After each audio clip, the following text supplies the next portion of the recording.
Welcome back to Netrush Report, your home for the rivalries, comebacks, and emotional roller coasters that make tennis so much more than just a game. If you're new here, don't forget to hit subscribe and turn on notifications, because you won't want to miss the stories beyond the scoreboard. Jack Draper's journey has been anything but smooth. Back in September, he shocked fans by announcing he was stepping away from the court due to an arm injury. At the time, the news was devastating, not just for Draper, but for British tennis as a whole. Draper had been building incredible momentum, showcasing some of the most consistent and aggressive tennis of his career. In a heartfelt post, Draper admitted how tough the decision was, writing, "Unfortunately, the injury to my arm is something I have to rest. It's very difficult for me to accept, but I always come back stronger." Those words struck a chord. Fans knew this wasn't the first setback Draper had endured, but his determination to rise again has always been the defining part of his story. Initially, whispers suggested that Draper might not return until 2026, a frightening prospect for a player still carving his identity on the ATP Tour. But now, those fears have been silenced.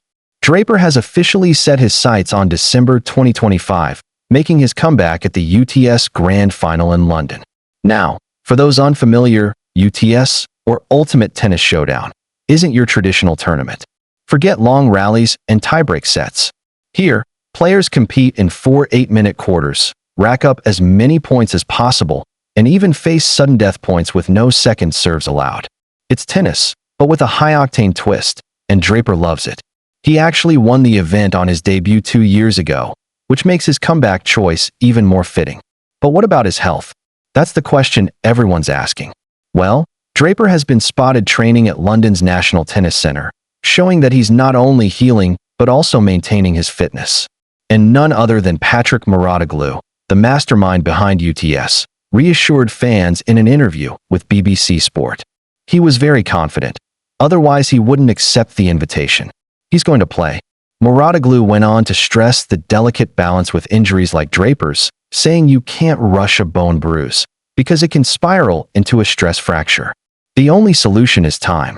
Thankfully, Draper has used that time wisely, staying fit, recovering properly, and mentally preparing for his comeback.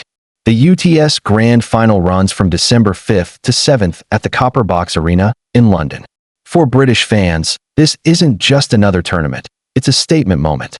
The sight of Jack Draper stepping back on court, in front of home supporters, after such uncertainty, will feel like a victory in itself. And here's the big picture. Draper isn't just returning for one flashy event. His resilience, confidence, and careful preparation suggest this is the launchpad for a much bigger 2026 season. So here's the question. Can Jack Draper not only return, but return stronger than ever? Will his comeback at the UTS Grand Final spark a breakout year? Or will lingering doubts about his arm shadow his return? Let me know what you think in the comments below. And if you enjoyed this update, make sure to subscribe to Netrush Report for more breaking tennis comebacks, rivalries, and untold stories from the tour. Until next time, this is Netrush Report, where tennis lives beyond the lines.